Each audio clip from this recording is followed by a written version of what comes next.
অশান্তি মনে হবে। কেন অশান্তি মনে হবে? কারণ আপনার শ্বাস নিঃশ্বাস যদি আল্লাহ তাআলা একটু এলোমেলো করে দেয়, শ্বাস নিতে যদি আপনার একটু কষ্ট হয়, আমার যদি একটু শ্বাস নিতে কষ্ট হয়, 2-3 মিনিট শ্বাস নেওয়া এবং শ্বাস নিঃশ্বাসের যেই বিষয়টা আমরা যেভাবে আমরা বেঁচে আছি, এটা যদি আল্লাহ তাআলা একটুর জন্য কষ্টদায়ক করে দেয়, তাহলে বোঝা যায় যে দুনিয়া কত কঠিন। ঠিক কিনা বলেন? কারণ একবার শ্বাস নিতে গেলে যদি একটু কষ্ট হয়, দম বন্ধ হয়ে যায়, এমন একটা অবস্থা হয়। যাদের শ্বাসকষ্টের রোগ আছে, শ্বাস নিতে যাদের কষ্ট হয়, এরা জানে যে যখন শ্বাসকষ্ট শুরু হয় তখন কতটা কষ্ট, কতটা কঠিন, কতটা খারাপ লাগে একমাত্র তারাই জানে। তো আল্লাহ তাআলা যে কোনো কষ্ট ছাড়া এই যে শ্বাসগুলো নেওয়ার আবার শ্বাসগুলো বাহির করার তৌফিক দিতেছেন, তাহলে আমরা এই শুকরিয়াটাই কি দিয়ে আদায় করব? আলহামদুলিল্লাহ বলি। অন্য অন্য সুস্থতা বাদে দিলাম, শুধু এই শ্বাস যে নিতেছি, এই অক্সিজেনের শুকরিয়া যদি আদায় করি, এই অক্সিজেন নেওয়া এটার শুকরিয়া আদায় করতে যায় যদি আমরা 24 ঘন্টা আল্লাহ তাআলার দরবারে, আল্লাহর ঘরে সেজদারত অবস্থায় পড়ে থাকি, তাও তো নিয়ামত শেষ হবে না, তাও তো শুকরিয়া আদায় করে শেষ হবে না। ঠিক কিনা বলেন? এই শ্বাস নিঃশ্বাস আল্লাহর পক্ষ থেকে এত বড় নিয়ামত। যখন আপনি হসপিটালে যাবেন, শ্বাসকষ্ট যখন শুরু হবে, যখন আপনাকে অ্যাম্বুলেন্স দিয়া অক্সিজেনের প্রভাব আপনার ভিতরে প্রবেশ করানো হবে, অক্সিজেন দিয়ে যখন আপনাকে শ্বাস দেওয়া হবে, তখন আপনাকে ঘন্টায় ঘন্টায় যখন 5,000, 10,000, 20,000 টাকা করে শুধু অক্সিজেনের ভাড়া দেওয়া লাগবে, তখন বুঝবেন আপনি যে 24 ঘন্টা আল্লাহর দেওয়া নিয়ামত অক্সিজেন ভোগ করছিলেন, আপনি কতটুক শুকরিয়া আল্লাহর দরবারে আদায় করছেন। ঠিক কিনা বলেন?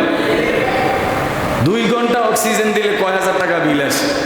একদিন এক রাত্র আইসিইউ রুমে থাকলে অক্সিজেন দিয়ে যখন আপনাকে শ্বাস নিঃশ্বাস দেওয়া হয়, তখন ওই অবস্থায় আপনার কত হাজার টাকা বিল আসে? ওই বিলের হিসাব কইরা আপনি যে এই যে আপনার বয়স 20, 30, 40, 50, 70, 80 বছর বয়স হয়েছে, এত বয়স পর্যন্ত যে আপনি 24 ঘন্টা বিনা পয়সায় আপনি যে আল্লাহর দেওয়া অক্সিজেন ভোগ করছেন, কয়টা শুকরিয়া কইরা, শুকরিয়া তান কয়টা সেজদা আমার আল্লাহরে দিছেন? হিসাব মিলাইলে অনেকের জীবনে এমনও হবে যে আল্লাহ যে সুস্থ রাখছে, এই নিয়ত করে 2 রাকাত শুকরিয়া নামাজ পড়ছেন এমন মুসল্লি খুব, এরকম হিসাব করলে অনেককেই আমাদের পাওয়া যাবে। ঠিক নি বলেন? তাহলে আল্লাহ তাআলা বলছেন, লাইন শাকারতুম লাযীদান্নাকুম ওয়া লাইন কাফারতুম ইন্না আযাবি লাশাদীদ। বান্দা, আমি যে তোমারে নিয়ামত দিছি, এই নিয়ামত পাওয়ার পরে বেশি বেশি শুকরিয়া করো। বেশি বেশি কি করো? একটু কথা বলেন বাজান। বেশি বেশি কি আদায় করার জন্য বলছেন? শুকরিয়া। এই শুকরিয়াটা কেমনে আদায় করবেন? এক, বলেন জিহ্বার মাধ্যমে। বলেন জিহ্বার মাধ্যমে শুকরিয়া আদায় করবেন। জিহ্বার মাধ্যমে শুকরিয়াটা কি? বেশি বেশি আল্লাহর জিকির। সুবহানাল্লাহ। 1 নাম্বার শুকরিয়া আদায় করার মাধ্যম হচ্ছে কি? জিহ্বা। এই জিহ্বার মাধ্যমে, জিহ্বাটাকে আপনি জিকিরের মাধ্যমে কাজে লাগান। সারাদিন বক বক না কইরা, অহেতুক বেহুদা কথাবার্তা না বইলা এই জিহ্বাটাকে জিকিরের কাজে লাগান, তাহলে এটা হবে আপনার শুকরিয়ার প্রথম ধাপ। সুবহানাল্লাহ। 2 নাম্বার, আপনি যখন শুকরিয়া করার জন্য আল্লাহ তাআলার দরবারে নত স্বীকার করবেন যে আরে আল্লাহ আমার এত নিয়ামত দিছে, আমার বয়সী কত মানুষ অসুস্থ হইয়া ঘরের থেকে বাইর হইতে পারে না।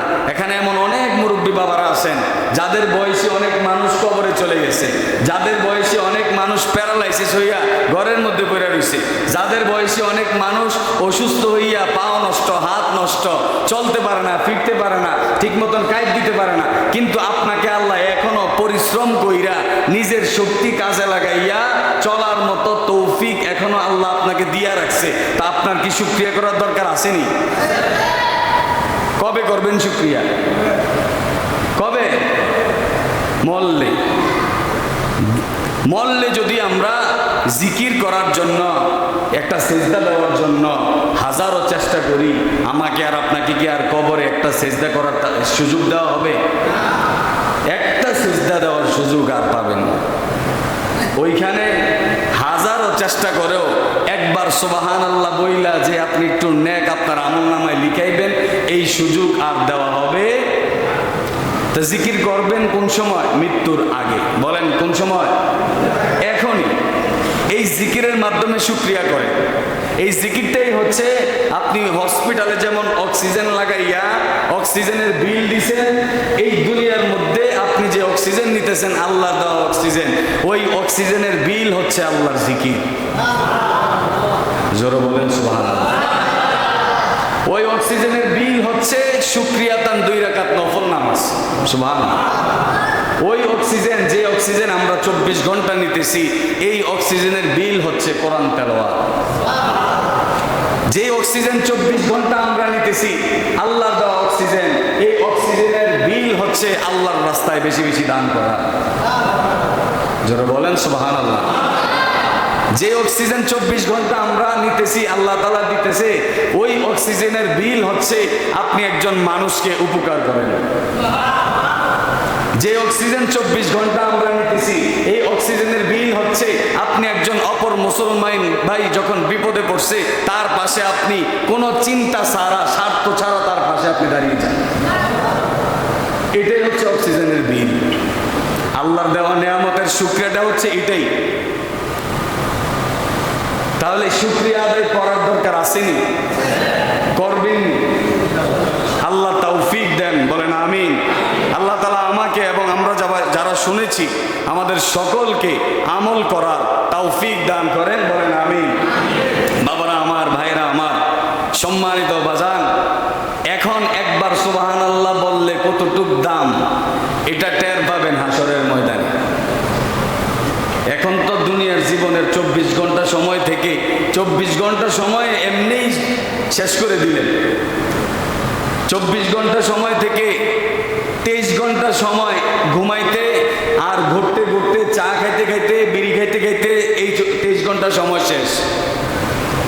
কিন্তু হাসরের ময়দানে যেদিন হিসাবের সময় হবে, তখন আমল নামায় যে ওই যে আপনি মসজিদে আইসে যে জুমার দিন অন্তত পক্ষে হুজুরের লগে 2-4 বার যে সুবহানাল্লাহ বলছিলেন, ওই যে হুজুরে বলছে, বলেন সুবহানাল্লাহ, বলেন আলহামদুলিল্লাহ, বলেন আল্লাহু আকবার, এই হুজুরের সাথে যে 1-2 বার যে আল্লাহু আকবার, সুবহানাল্লাহ, আলহামদুলিল্লাহ বলছিলেন, বাজান ওই এই সুবহানাল্লাহতে হাসরের ময়দানে ওই যে নেকের পরিমাণ দেখা আপনি তখন নিজে অবাক হয়ে যাবেন যে হায়রে, এই 1-2 বার সুবহানাল্লাহর নেক যদি এমন হয়, তাইলে আমি যদি 24 ঘন্টায় নিজে নিজে একা একা হাঁটতে বসতে একটু জিকির করতাম, আজকে আমার আমল নামা কি পরিমাণ ভারী হইত। কথাগুলো দরকার আছে না? ওয়াজ তো এইটাই। বয়ান হচ্ছে যে বয়ান আপনি একটা আমল করতে পারবেন, শিখতে পারবেন, এটার নামই হচ্ছে ওয়াজ, এটার নামই হচ্ছে বয়ান। কিচ্ছা কাহিনীর নাম ওয়াজ না, এটার নাম বয়ানও না, এটা হচ্ছে একটা উদাহরণ। মাঝে মাঝে কোনো ঘটনা বলা, এটা হচ্ছে উদাহরণ। কিন্তু মূল হচ্ছে আমল যেন আপনি করতে পারেন। জুমার নামাজে আপনি 10 মিনিট আগে যে আসলেন, এই 10 মিনিট সময় যেন আপনার জীবনে কাজে লাগে। এখান থেকে একটা হাদিস আপনি শিখে রাখেন, এখান থেকে একটা কোরআনের আয়াতের তর্জমা, কোরআনের একটা কথা আপনি এখান থেকে শিখে যান। মাথার ভিতরে আপনি এটা ঢুকায় নেন যে আমি আজকে যে আমলের কথা শুনলাম, এই আমলটা এখন থেকে আমি করব। তাহলে আপনি যে আজকে 10 মিনিট আগে আসছেন, এটা আপনার জীবনে সবচাইতে দামি সময় হিসাবে আল্লাহর দরবারে কবুল হবে। সম্মানিত হাজিরিন, আমি আজকে কোরআনুল কারীম থেকে যে আয়াত তেলাওয়াত করেছি, 4 নম্বর পারায় সূরা আলে ইমরানের 191 নম্বর আয়াত তেলাওয়াত করেছি। এই আয়াতে আল্লাহ তাআলা জিকিরের কথা বলেছেন। কিসের কথা? এই জিকিরের কথা কেন আজকে এই আয়াত তেলাওয়াত করলাম? যে আপনি যে শুকরিয়া আদায় করবেন, শুকরিয়া আদায় করার কারণে আল্লাহ যে বলছে ওয়ালা ইন কাফারতুম ইন্না আযাবি লাশাদীদ, প্রথমে বলছে লা ইন শাকারতুম লা আযীদান্নাকুম, বলছে আগে যদি শুকরিয়া করে লা আযীদান্নাকুম, শুকরিয়াকারীকে আমি আল্লাহ নেয়ামত বাড়ায় দেব। সুবহানাল্লাহ। আপনি যখন শুকরিয়া করতে যাইয়ে জিকির করবেন, এই জিকিরে আপনার কি উপকার হবে, এই জিকির যে আসলেই আপনার জীবন দুনিয়া আখেরাতে সব জায়গায় এই জিকির যে আপনাকে আপনার জীবনটাকে সুন্দর করে দিবে, এই বিষয়টা আপনাদেরকে শোনানোর জন্যই আমি আজকে জিকিরের আয়াত তেলাওয়াত করেছি। আল্লাহ তাআলা যেন কিছু বরকতপূর্ণ কথা অল্প সময়ের মাধ্যমে বলার তৌফিক দেয়। সবাই বলেন আমিন। কথাগুলো যেন আমি নিজে আমল করতে পারি এবং আমরা যারা শুনবো আমাদেরকেও আমরাও যেন আমল করতে পারি, আল্লাহ যেন তৌফিক দেয়। বলেন আমিন। বিসমিল্লাহির রহমানির রহিম। আল্লাযীনা ইয়াযকুরুনাল্লাহ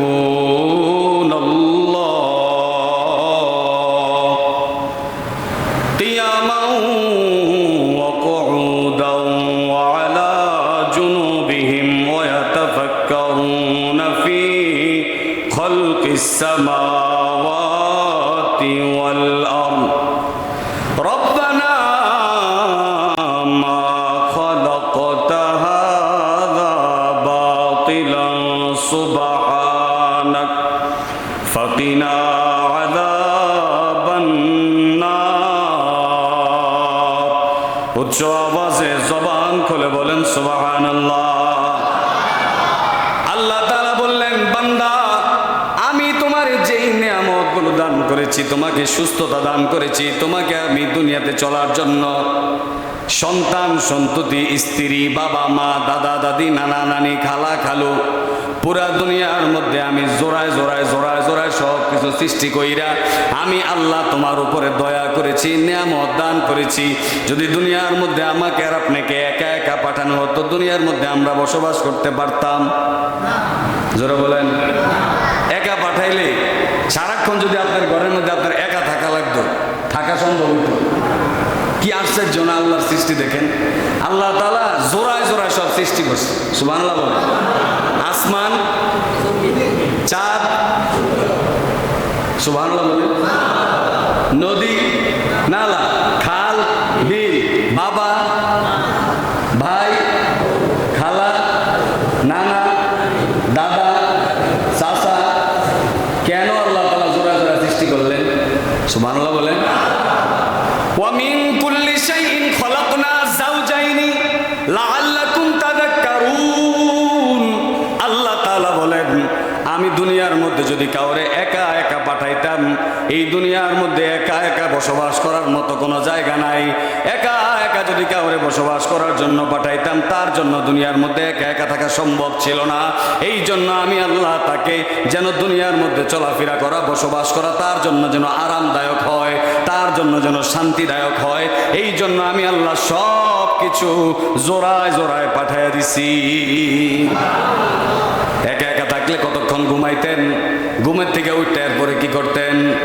আবার যদি সজাগ থাকতেন, তা না যদি 24 ঘন্টার মধ্যে 12 ঘন্টা সজাগ থাকেন, আর 12 ঘন্টা কি করতেন? আর 12 ঘন্টা যদি ঘুমাইতেন, 12 ঘন্টা যদি সজাগ থাকতেন, এইভাবে আপনি নাইলে 1 সপ্তাহ কাটাইতেন, 1 মাস কাটাইতেন, না হলে 1 বছর কোনো রকমে ধৈর্য ধরে কাটাইতেন। শেষ পর্যন্ত আপনার এই দুনিয়া ভাল লাগতো না। আপনি বলতেন, কেন এই দুনিয়ার মধ্যে আসলাম? না আসলেই তো ভালো ছিল, ঠিক কিনা বলেন? কিন্তু আল্লাহ তাআলা জোড়ায় জোড়ায় পাঠাইয়া, জোড়ায় জোড়ায় পাঠাইয়া আল্লাহ তাআলা বুঝাইয়া দিছে, আমি তোমার উপরে দয়া করেছি। দয়া করেছি কেন? দয়া করেছি তোমাকে আমি আল্লাহ তাআলা এত নিয়ামত কেন দিয়েছি? নিয়ামতগুলো দিয়া আমি আল্লাহ তোমারে বুঝাই দিলাম, বান্দা নিয়ামত পাইয়া তুমি আমি আল্লাহরে ভুলা যাইও না। এই নিয়ামত পাইয়া তুমি আমি আল্লাহর শুকরিয়া বেশি বেশি আদায় করো। নিয়ামত দিছি আমি আল্লাহরে ভুলার জন্য না, নিয়ামত দিছি নিয়ামত পাইয়া তুমি আমার নিয়ামত ভোগ কইরা এবার আমি আল্লাহর শুকরিয়া বেশি বেশি আদায় করো। সুবহানাল্লাহ।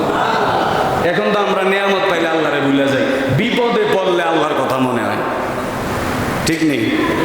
বিপদে পড়লে আল্লাহ গো আল্লাহ, আল্লাহ এত বিপদ আমারে দেও কি? আল্লাহ কে আমারে দেয়নি খালি, আর কেউ দেয় না। একটার পর একটা বিপদ আইতেই আছে, মানে আল্লাহর উপরে অভিযোগ।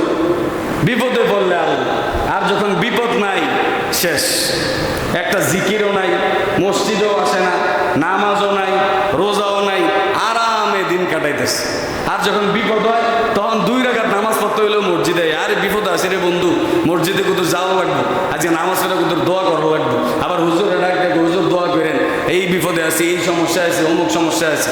হুজুরে দোয়া করলে যদ্দূর কাজে লাগবো, আপনি যদি আপনার দোয়াটা আপনি আল্লাহর কাছে নিজে চান, এর চাইতে 1 কোটি গুণ বেশি কাজে লাগবে। হুজুরের কাছে দোয়া চাই লাভ কি? আপনার দোয়া কি আপনি পারেন না করতে? হুজুরের দোয়া করবো কার কাছে?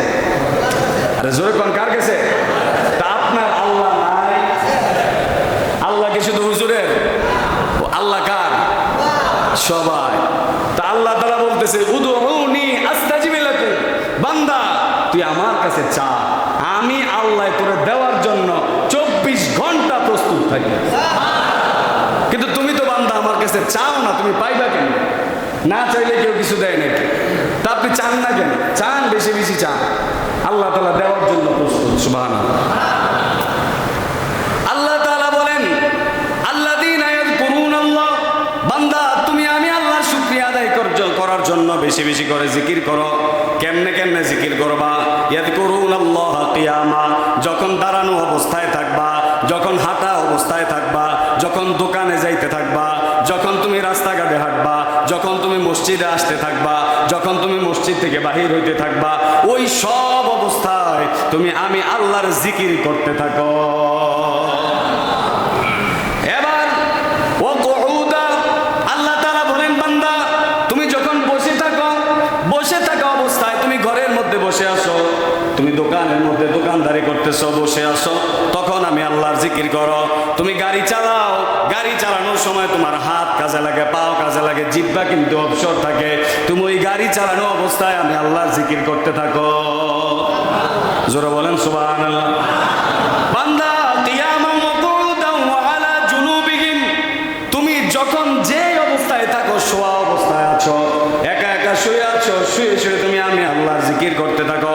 তুমি যখন শোয়া অবস্থায় আমি আল্লাহর জিকির করতে থাকবা, জিকির করতে করতে যখন তোমার চোখ দুইটা ঘুমান্ত অবস্থায় চলে যাবে, ওই জিকির করা অবস্থায় যখন তুমি ঘুমায় গেলা, ঘুম থেকে ওঠার আগ পর্যন্ত তোমার আমলনামায় জিকিরের সওয়াব লেখা হইতেই থাকবে। তাহলে জিকির করার দরকার আছে না নাই? এবার দেখেন মজার কথা, সময় শেষ। যদি একটু আগে আগে আসেন কথাটা ভালোভাবে বলা যায়, পরে আসেন এই জন্য কথা ঠিক মতন শেষ করাও যায় না। জিকির করবেন, এবার লাভটা কি দেখেন। আল্লাহ তাআলা বলছে লা ইন শাকারতুম লা আযীদান্নাকুম, বান্দা তুমি যদি জিকির করো, তুমি যদি শুকরিয়া করো, আমি আল্লাহ নিয়ামত বাড়ায় দিব। এখন আল্লাহ তাআলা নিয়ামত পাওয়ার জন্য আমরা যদি জিকির আরম্ভ করে দেই, তাহলে উপকারিতাটা কি? আল্লাহ তাআলা বলেন ও দুনিয়ার ইমানদার, ফাযকুরুনি আযকুরুকুম ওয়াশকুরুলি ওয়ালা তাকফুরুন, বলেন সুবহানাল্লাহ। বান্দা তুমি যখন আমারে স্মরণ করো, তুমি দুনিয়ার জমিনে যেই প্রান্তেই থাকো না কেন, ওই প্রান্ত থেকে তুমি আমি আল্লাহকে স্মরণ করা আরম্ভ করে দাও, আমি আল্লাহ আরশের মধ্যে তুমি বান্দার নামের স্মরণ আমার ফেরেশতাদেরকে নিয়ে করি। তুমি বান্দা দুনিয়ার মধ্যে একবার আল্লাহ বলে ডাক দাও, আমি আল্লাহ ওই আসমানের উপরে আরশের মধ্যে ফেরেশতাদেরকে নিয়ে আমি আল্লাহ তোমার নামের প্রশংসা শুরু করে দেই। এবার আসেন আল্লাহর নবী সরকার দু আলম নূরে মুজাসসাম সাইয়্যিদুল মুরসালিন খাতামুন নবীন কি বললেন? আমার নবী রাহমাতাল লিল আলামিন দয়াল নবী বলেন, যদি কোনো ব্যক্তি 100 বার দৈনিক সুবহানাল্লাহ বলে, কয়শো বার? 100 বার যদি কেউ দৈনিক সুবহানাল্লাহ বলে, সুবহানাল্লাহ বলেন, আবার বলেন সুবহানাল্লাহ, আবার বলেন সুবহানাল্লাহ। যদি কেউ 100 বার দৈনিক সুবহানাল্লাহ বলে, আমার নবী বলেন তার আমলনামায় 100টা আল্লাহর রাস্তায় গোলাম আজাদ করে দিলে যে সওয়াব হবে, ওই সওয়াব লেখা হবে। 100টা গোলাম আজাদ করে দিলে, আপনি কিনছেন গোলাম, আগে যে গোলাম প্রথা ছিল, এই আপনি একজন লোক, কাজের লোক কিনছেন 100 জন, এই 100 জন রে আল্লাহর রাস্তায় এমনি বিনা পয়সা এমনি আপনি আল্লাহর রাস্তা, আল্লাহর জন্য আল্লাহর সন্তুষ্টির জন্য আপনি এদেরকে সাইডা দিচ্ছেন, যাও তোমার কাজ করা লাগবে না, আমি কিনছি ঠিকই হাজার হাজার লক্ষ লক্ষ টাকা দিয়া, কিন্তু আমি তোমাকে সাইডা দিলাম।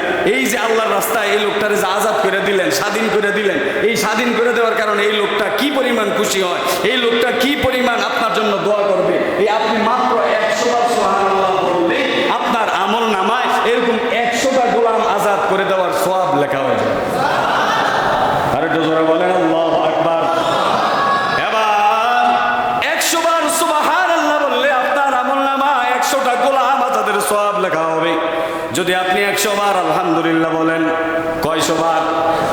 আপনি যদি 100 বার আলহামদুলিল্লাহ বলেন, দৈনিক 100 বার যদি কেউ আলহামদুলিল্লাহ বলে, তার আমল নামায় আল্লাহর রাস্তায় জিহাদে যাওয়ার জন্য যদি 100টা তেজি শক্তিশালী ঘোড়া আল্লাহর রাস্তায় যদি আপনি দান করে দেন, ওই 100টা ঘোড়া দান করে দিলে যে সওয়াব হবে, 100 বার আলহামদুলিল্লাহ বললে আপনার আমল নামায় 100টা ঘোড়া দানের সওয়াব লেখা হয়ে যাবে।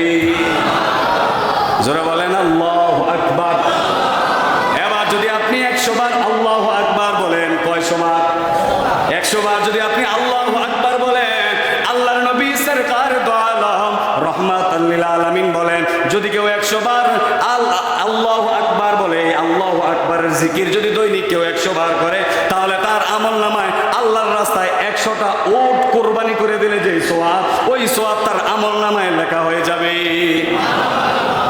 তাহলে সুবহানাল্লাহ 100 বার বলবেন, 100টা গোলাম আজাদের সওয়াব। আলহামদুলিল্লাহ 100 বার বলবেন, 100টা ঘোড়া দান করার সওয়াব। আপনি আল্লাহু আকবার 100 বার বললেন, 100টা উট আল্লাহর রাস্তায় দান করলে যে সওয়াব, এই সওয়াব পাবেন। তাহলে এত বড় বড় সওয়াব ফালায় তুইয়া আপনারা কেমনে জিহ্বাটারে বন্ধ কইরা এত সারাদিন বেহুদা কথা বলেন?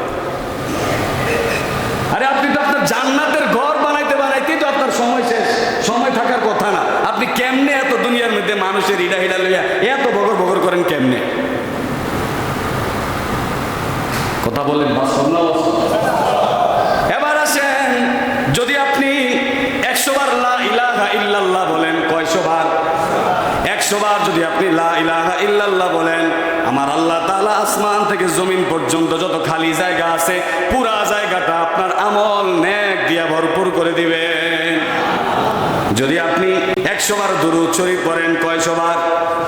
যদি আপনি দুরূদ শরীফ পাঠ করেন, দুরূদ শরীফ মাত্র একবার পাঠ করলে 3টা মর্যাদা। কয়টা? দুরূদ শরীফ যদি আপনি একবার পাঠ করেন, আপনার 10টা গুনাহ মাফ করে দেওয়া হবে, 10টা নেক আপনার আমল নামায় লেখা হবে, আরো 10টা মর্যাদা আমার আল্লাহ তাআলা আপনাকে বাড়ায় দিবে। একবার দুরূদ শরীফ পাঠ করলে যদি এমন 30টা ফজিলত হয়, যদি আপনি দৈনিক 100 বার দুরূদ শরীফ পাঠ করেন, তাহলে আপনার দাম আল্লাহর দরবারে কি পরিমাণ বেড়ে যাবে। সুবহানাল্লাহ। কি আমলের ওয়াজ দরকার আছে না? অতএব বাবারা আমার, সামনে আরো ইনশাআল্লাহ আমরা শুনবো। যদি আমরা জিকির করি, লাভবান আমরা নিজেরাই হব।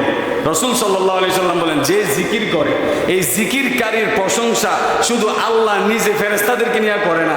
যে বান্দা আল্লাহর জিকির বেশি বেশি করে, ওই বান্দার প্রশংসা আল্লাহ তাআলা সারা দুনিয়ার সমস্ত মানুষের অন্তরে ঢুকায় দেয়। যেই বান্দা জিকির করে, ওই বান্দার মহব্বত সারা পৃথিবীর সমস্ত মানুষের অন্তরে আল্লাহ তাআলা নিজে ঢুকায় দেয়। সুবহানাল্লাহ। যেই বান্দা বেশি বেশি জিকির করে, ওই বান্দার ইজ্জত আল্লাহ এত পরিমাণ বাড়ায় দেয়। বান্দার বাড়ি হয়, ধরেন বাড়ি হয়েছে নেপাল বা ইন্ডিয়া, ভারত, পাকিস্তান, কিন্তু আল্লাহ তাআলা পাকিস্তান থেকে তার খবর সারা বিশ্বে ছড়ায় দেয়। সুবহানাল্লাহ। একমাত্র আল্লাহর জিকিরের কারণে। কারণ প্রমাণ হচ্ছে, এই পর্যন্ত যত আল্লাহর ওলিদেরকে আমরা চিনি, কেউ সরাসরি দেখছি?